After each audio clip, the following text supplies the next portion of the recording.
Back in the kitchen again for another dose of Cheltenham chat here on Wheel of Betting with me, Chris Graham. Day 3 I'm looking at now, and I'm looking at the two big races on Thursday, the Ryanair Chase at 2:40 and the World Hurdle at 3:20.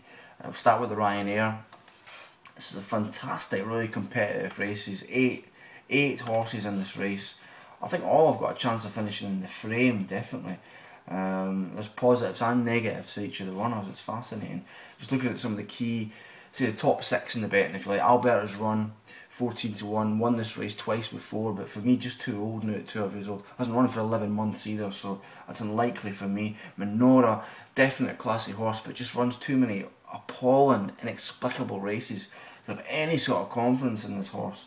So I wouldn't touch that horse. Champion Court, question marks after that defeat at the start of the year when odds on. Riverside Theatre just hasn't looked the same horse since he won this race last year. That leaves us with the top 2 in the betting. First Lieutenant is the favourite at 11-4. I think he deserves to be favourite in what's achieved this season. The form has a real rock solid look to it.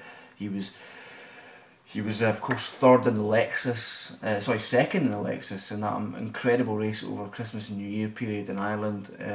The race which was of course won by Tidal Bay, and before that he was third in the Hennessy, behind Tidal Bay and Bobsworth, who's favourite for the Gold Cup on Friday. So there's a real rock solid feel to that form, definitely. But one thing for me, a negative to chuck into the ring, and it's a decent negative, this horse ain't won in 8 races.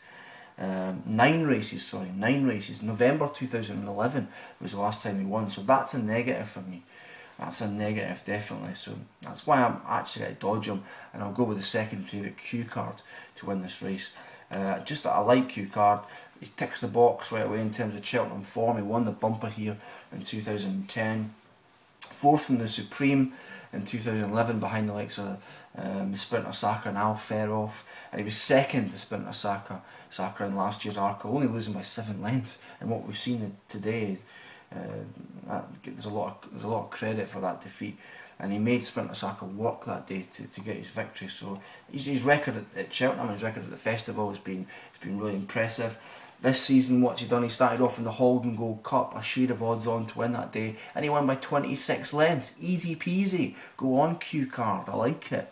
They then stepped him up though to 3 miles for the King George VI Chase on Boxing Day. The ground was a bog. It was horrible, and they stepped him up too far. 3 miles is not his distance at all, and he finished 5th that day. Really struggled. He didn't stay the distance, and he found it all too much. Not enough stamina to compete in that race. So I'm discounting that performance. They then put him back to 2.5 miles, which he'll be running on Thursday, for a race called the Ascot Chase in February, and he won that day. A lot of people say that Captain Chris would have beaten him.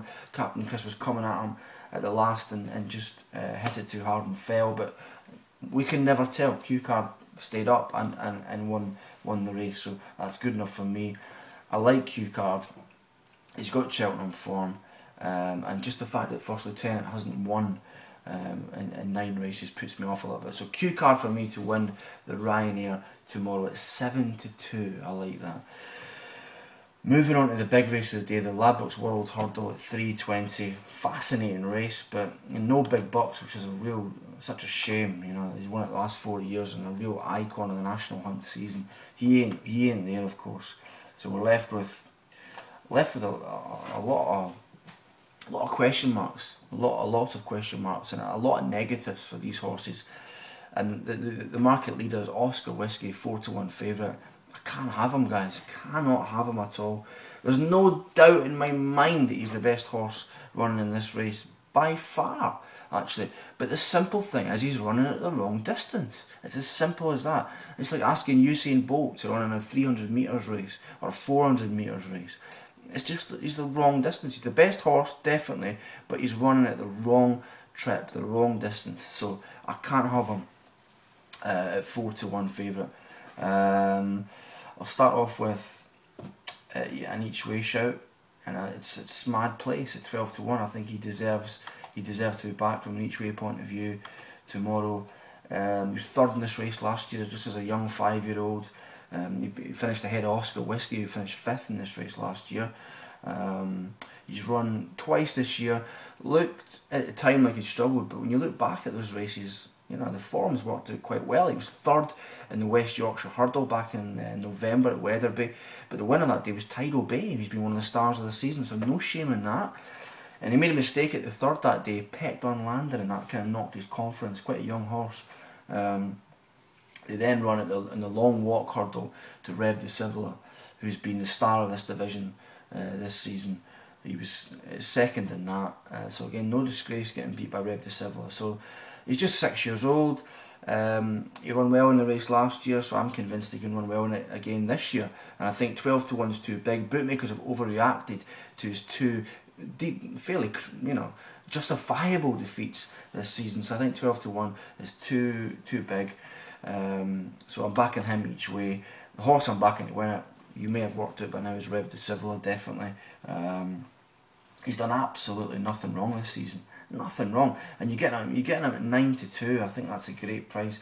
I think that's just 5 to 1 5 minutes ago when I looked. So people are obviously backing it now. 9 to 2.